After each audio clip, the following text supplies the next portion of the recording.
देवादिदेव महादेव के परम प्रिय पवित्र श्रावण मास के प्रथम सोमवार की देशवासियों श्रद्धालुओं को हार्दिक शुभकामनाएं। भगवान शंकर जी से प्रार्थना है कि हम सभी पर उनकी कृपा सदा सर्वदा बनी रहे। भगवान भोलेनाथ जी की कृपा से कोरोना का नाश हो, मानवता का उत्थान हो। ओम नमः शिवाय। नमस्कार, मैं नीतू सिंह, आप देख रहे हैं फास्ट न्यूज इंडिया और आइए आज के तमाम बड़ी खबरों पर नजर डालते हैं। चितरपुर के मरुबंदा में भीषण सड़क दुर्घटना। जी हां, झारखंड के रामगढ़ जिला के बोकारो मार्ग NH-23 मुरबंदा के समीप भीषण सड़क हादसा, एक की मौके पर ही मौत हो गई, कई गंभीर रूप से घायल हो गए। रामगढ़ की ओर से आ रही टाटा टेगोर कार ने 3 मोटरसाइकिल को मारी टक्कर। टक्कर इतनी तेज थी कि गाड़ी क्षतिग्रस्त हो गई। तीनों मोटरसाइकिल चितरपुर की ओर से रामगढ़ की ओर जा रहे थे। इसी क्रम में तेज रफ्तार से रामगढ़ की ओर से आ रही कार ने तीनों मोटरसाइकिल को जोरदार टक्कर मार दी। एक मोटरसाइकिल रॉयल इनफील्ड में सवार युवक पहचान उत्तम कुमार बोकारो जिला निवासी के रूप में हुई है, जिनकी मौके पर ही मौत हो गई। मृतक युवक के साथ उनकी पत्नी भी बाइक पर सवार थी, जिनका दोनों पैर टूट गया है, जिसे सदर अस्पताल में इलाज के लिए भेजा गया है। अन्य घायलों में एक तलीफ अंसारी गोला कुम्हार दागा निवासी को गंभीर चोटें आई हैं। घायलों को तुरंत सदर अस्पताल ले जाया गया। कार में सवार एक व्यक्ति को ग्रामीणों ने पकड़ लिया और रजप्पा पुलिस को सूचना दी। मौके पर पहुंची पुलिस ने कार में सवार युवक को पकड़कर थाने में भेज दिया, साथ ही 100 को पोस्टमार्टम के लिए सदर अस्पताल भेज दिया।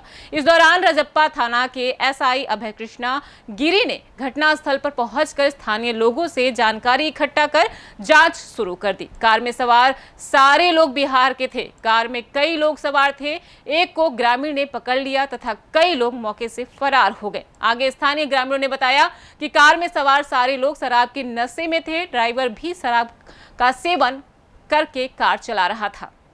देखिए रामगढ़ से नदीमुल्लाह की रिपोर्ट।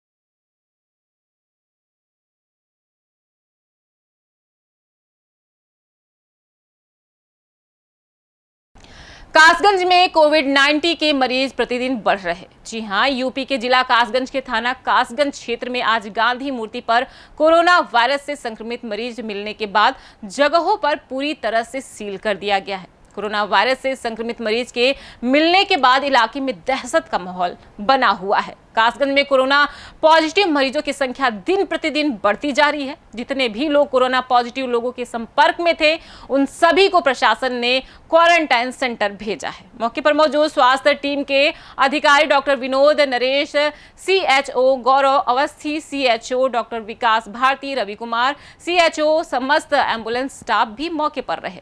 देखिए कासगंज से संजय सिंह की रिपोर्ट। मैं डॉक्टर विनोद। सर, कल और आज में पॉजिटिव केस आए हैं, अब तक कितने आए हैं? कल रात में सूचना मिली थी हम लोगों को स्वास्थ्य विभाग के थ्रू कि रात में 40 केस पॉजिटिव आए हैं। इसके लिए हम लोग रात जिसमें 11 जेल में और यहाँ पे गांधी मूर्ति पे सूट की मंडी में सब मिला के सब आए थे, जिससे हम लोग रात में जितने पॉजिटिव केस थे पहले उनको हम लोग रात में भेज दिया गया जिला अस्पताल। अब तक सर कुल टोटल कितने हो चुके हैं?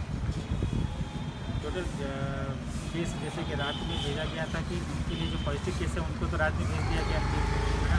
अब उनके जो अटेंडेंस हैं, जो उनके टच में जितने लोग रह रहे हैं, उनको लिए आज बारी करके एम्बुलेंस से नौटा में क्वारंटाइन किया जाए और सेंपलिंग के लिए तैयार किया जाए। अंतराम टोल प्लाजा में जारी है सघन चेकिंग। जी हां, यूपी के औरैया जिले के थाना क्षेत्र अजीतमल के पास नेशनल हाईवे 2 पर अंतराम टोला प्लाजा शाम 8 बजे पर अजीतमल CO कमलेश कुमार पांडे ने अपने साथ दर्जनों कांस्टेबल और सब इंस्पेक्टर की विशेष प्रकार की जवानों की टीम बनाकर प्रत्येक गाड़ी की सघन चेकिंग कर रहे हैं। अगर किसी भी गाड़ी में कोई भी सामान निकलता है तो उस सामान में बहुत ही अच्छे ढंग से छानबीन कर रहे हैं। अजीत मल सीओ पांडे जी का कहना है कि अपराधियों को यहां से नहीं निकलने दिया जाएगा और ना ही यहां से कोई गलत प्रकार की गाड़ी निकल सकती है। देखिए मुरादागंज से विकास सिंह की रिपोर्ट। मैं इस समय अनंतराम प्लाजा पर हूँ। यहाँ पर चेकिंग चल रही है और देख रहे हो जैसा कि गाड़ियाँ यहाँ पर हर एक गाड़ी चेकिंग होकर के जा रही है। प्रत्येक गाड़ी की यहाँ पर सघन चेकिंग की जा रही है। जो गाड़ी बाहर से आ रही है इस तरीके से सब चेकिंग चल रही है। अपराधियों को अंकुश लगाने के लिए विशेष करके 2/3 जो घटना घटी है कानपुर में, उन संदिग्ध व्यक्तियों को अपराधियों को पकड़ने के लिए यहाँ चेकिंग लगाई गई है। सर प्रत्येक गाड़ी सर बहुत अच्छे तरीके से चेकिंग होकर के जा रही है यहाँ सर। हाँ, प्रत्येक दिशा में सभी चेकिंग होकर जा रहे हैं। हमारे पास लिस्ट भी है, जो अपराधी हैं हमारे पास लिस्ट भी है, दिशा निर्देश भी है, 24 घंटे। जी सर, जैसा कि आप लोगों ने सुना अजीत मल सीओ कमलेश नारायण पांडे सर हैं और बराबर यहाँ पर चेकिंग चल रही है। और अभी आपको और भी यहाँ पर मैं दिखाना चाहूँगा एक गाड़ी आदमी को करने के लिए एक गाड़ी चेकिंग चल रही है और यहाँ पर देखा जा रहा है।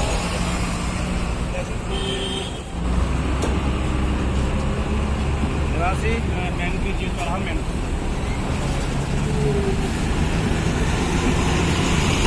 आज जा रहे हैं आज कानपुर से खासों का काम है, दवाइयों का काम है। असल फैमिली वहाँ पे डाले वहाँ पर बेचती हुई हाँ तो डीएल दीजिए ये कानपुर से कहाँ से आ रहे हैं सर? 9 बजे पास से ये पीछे करिए गाड़ी पीछे करिए गाड़ी का अंधे हुए दिमाग मत खराब करिए, पीछे गाड़ी हाथ देना, रुका रुका चला आया पड़ा भी नहीं है, कुछ भी नहीं चल रहा। किसी गाड़ी को देखो पीछे में कटा कर उसका पीछे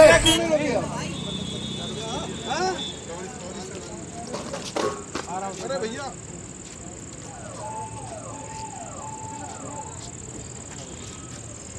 उधर ही रही। स्वास्थ्य विभाग की जल्दबाजी पड़ी भारी। जी हां, उत्तराखंड के उधम सिंह नगर जिले के गदरपुर में कांग्रेस पार्टी के वरिष्ठ कार्यकर्ता राजेंद्र पाल सिंह ने मौलाना मुजाहिद हुसैन के विषय में मीडिया के सामने आकर जानकारी दी कि कुछ दिन पहले मौलवी मुजाहिद हुसैन साउथ अफ्रीका में अहमदाबाद आए, अहमदाबाद से दिल्ली आए, दिल्ली से अपने घर गदरपुर आए। कई जगह इनकी जांच भी की गई, लेकिन गदरपुर में जब इनकी जांच हुई तो इनको कोरोना टीम स्वास्थ्य विभाग की टीम ने रुद्रपुर के होटल में किया, लेकिन जिला उधम सिंह नगर में उनका डॉक्टर के द्वारा सैंपल लेकर उनको लगभग 6 से 7 दिन बाद बगैर रिपोर्ट का इंतजार किए घर भेज दिया। स्वास्थ्य विभाग पर सवाल खड़ा होता है कि जब तक कोरोना की रिपोर्ट नहीं आ पाई तो विभाग के द्वारा इनको किस लिए और क्यों भेजा? क्या विभाग ने रिपोर्ट का भी इंतजार नहीं किया? जब यह मौलाना साहब अपने घर पहुंचे तो इनके द्वारा एक समझदारी का कार्य किया गया कि इनके घर के पास मदरसे में उनके द्वारा अपने आप को स्वयं क्वारंटाइन कर लिया गया और मौलवी साहब अपने घर नहीं गए। उनको शक था कि कहीं रिपोर्ट में पॉजिटिव ना आ जाए और मदरसे के रूप में ही ठहर गए। जैसे ही कुछ घंटे बीते तो मौलाना जी के रिपोर्ट पॉजिटिव आई तो आनन फानन में स्वास्थ्य विभाग एवं प्रशासन के द्वारा उनकी तलाश जारी की गई। सबसे बड़ा सवाल यह उठता है, अगर मौलाना साहब को कितने दिन रोका गया था तो उनको 1 या 2 दिन और भी स्वास्थ्य विभाग रोक सकता था। अगर मौलाना साहब अपनी समझदारी नहीं दिखाते तो शायद गदरपुर वासियों को बहुत बड़ी समस्या का सामना करना पड़ सकता था। देखिए गदरपुर से शाहनूर अली की रिपोर्ट। कोरोना के विरुद्ध लड़ाई में डॉक्टर्स, नर्सिंग स्टाफ, स्वास्थ्य कर्मचारी अपना सब कुछ समर्पित करके लगे हुए हैं और पूरी हिंदुस्तान की जनता उनके लिए अपनी कृतज्ञता जाहिर कर रही है। हम सब आभारी हैं उनके। लेकिन जहाँ तक इस प्रकरण का सवाल है, जो मौलाना मजाहिर वाली बात आप कर रहे हैं या इससे जुड़े कुछ और इस तरह के प्रकरण हैं जिससे गदरपुर के लोगों में एक भयंकर रोष व्याप्त है और चिंता बनी हुई है। मौलाना मजाहिर साहब साउथ अफ्रीका से अहमदाबाद आए, अहमदाबाद से दिल्ली आए और दिल्ली से अपने घर गदरपुर आए। कई जगह इनकी जांच हुई होगी, लेकिन गदरपुर में जब इनकी जांच हुई तो इनको क्वारंटीन किया गया कुछ समय के लिए केके होटल में, और लगभग 6-7 दिन बाद उनको वहाँ से कुछ डॉक्टर्स ने किसी तरह का जांच वांच करके और उनको छुट्टी देकर घर जाने के लिए कहा। वो रेजिस्ट कर रहे थे, स्वयं जाना नहीं चाह रहे थे कि जब तक उनकी कोरोना के टेस्ट की रिपोर्ट ना आ जाए। लेकिन डॉक्टर्स ने कहा आप ठीक हैं और आप चले जाइए, आपको यहाँ रहने की आवश्यकता नहीं है। वो करीब 12-1 बजे रुद्रपुर से गदरपुर आए। समझदारी दिखाते हुए वो अपने उनका एक मदरसा है जिसके कमरे में जाके वो लेट गए। शाम को उनका ज़्यादा लोगों से संपर्क नहीं हुआ, सिर्फ घर के 3 लोगों से उनकी बात हुई। और रात के टाइम पुलिस और स्वास्थ्य विभाग उनके पास पहुंच गया कि आप कोरोना पॉजिटिव हो गए और आपको पुनः क्वारंटीन के लिए जिंजर होटल लेके जा रहे हैं हम। यहाँ पर इस पूरे वाक़या को अगर आप ठीक से समझेंगे तो एक प्रश्न चिन्ह खड़ा होता है कि अगर उनके कोरोना पॉजिटिव होने की रिपोर्ट अभी नहीं आई थी तो कुछ घंटे पहले ही उनको केके होटल से छोड़ने की क्या आवश्यकता थी। अब उनको तो आपने वहाँ से छोड़ दिया, ये तो उनकी समझदारी थी कि वो ज़्यादा लोगों से नहीं मिले। अगर वो ज़्यादा लोगों से मिल लेते तो आप पूरे गदरपुर में कोरोना करवा देते। ये स्वास्थ्य विभाग की उदासीनता है या नहीं है?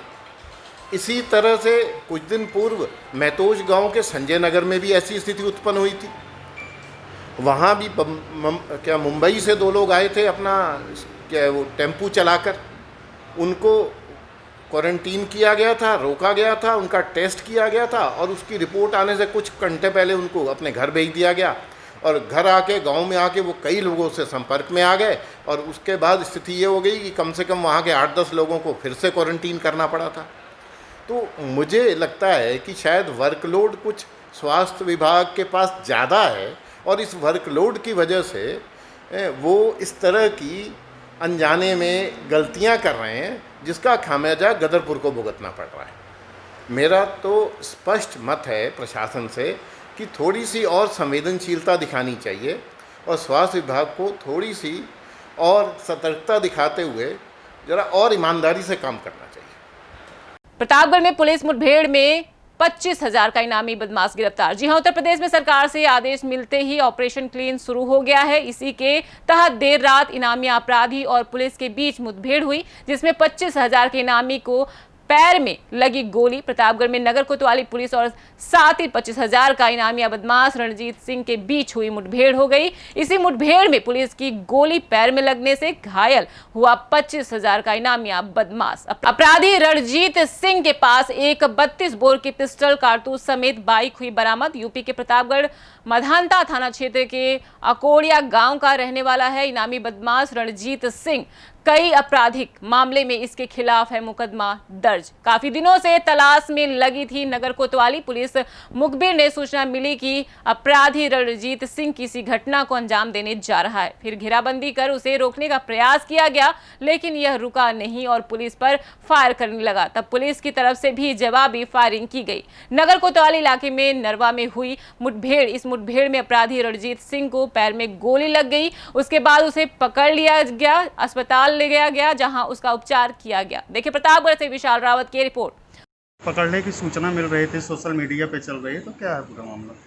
ये यहाँ के बदमाशों की पुरानी मॉडस ऑपरेंडी है कि यहाँ पर ये इस प्रकार की सूचनाएं सोशल मीडिया में अपलोड कर देते हैं ताकि इनके खिलाफ पुलिस कार्रवाई ना कर सके, परंतु ये यहाँ से भागने की फिराक में था। जहाँ पर इंटरसेप्शन हुआ इसको बोल दिया। ये था अभी की कुछ खास खबरों के लिए आप लगातार बने रहिए हमारे फास्ट न्यूज इंडिया के साथ। तब तक के लिए मुझे दीजिए इजाजत। धन्यवाद।